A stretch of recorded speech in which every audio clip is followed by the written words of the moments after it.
Hello, everyone. We are continuing our study of Paul's second letter to the Corinthians. We are in chapter 4, and we're picking up at verse 16. We're actually going to take it about halfway through chapter 5 today as we read. Now, Paul, right before this, had been highlighting how their suffering, the struggles that they'd had and troubles is what he refers to it as, that they'd gotten through all that by remaining focused on Jesus, and that being focused on Jesus helped them to recognize the benefit of their service that outweighed the costs that they were paying. And so we're going to pick up at verse 16 and see what Paul has to say about it. That is why we never give up. Though our bodies are dying, our spirits are being renewed every day. So what Paul is saying is that he and his traveling companions that are out sharing the gospel, indeed, they are dealing with struggles.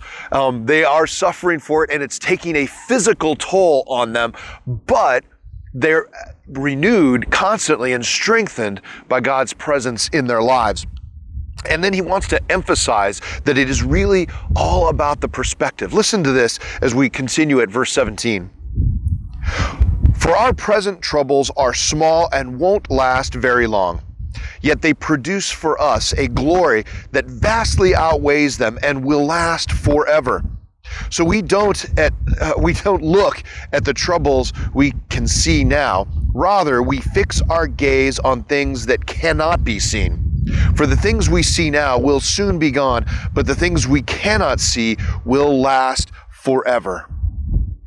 At face value, he's just simply saying that, hey, it's going to be worth it, any of this suffering, because of the benefits of eternity. It's going to be worth it. It's the it part that kind of has my imagination going. The it. What is this suffering? Paul describes his suffering as small, and it won't last long. We're going to get into this a bit more in chapter 11 in about a week and a half or so, but Paul's troubles are not mere inconveniences.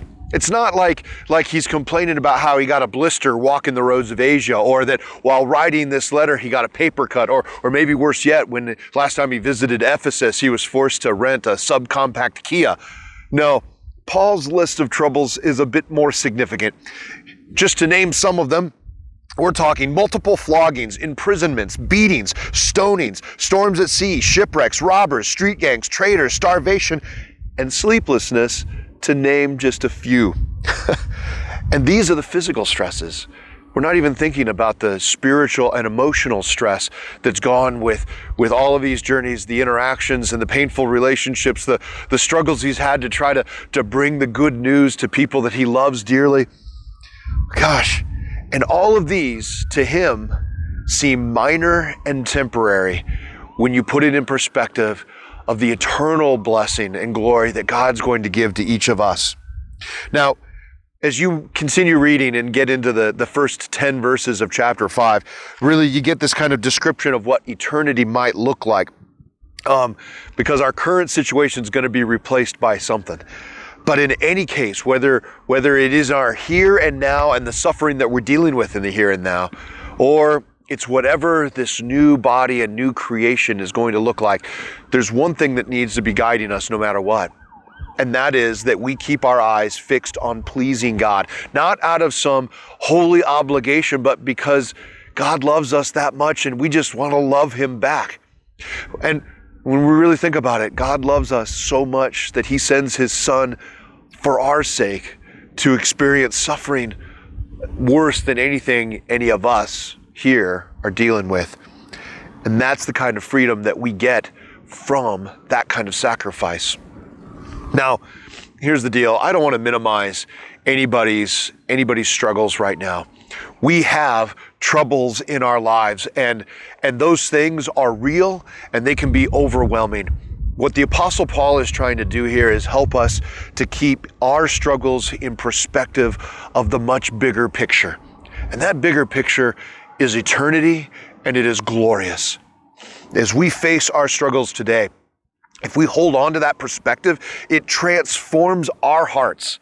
It changes the way we feel only because we are feeling so much more about where we're going relative to where we are now. And when we change our perspective and change our attitudes as a result, then it changes our witness.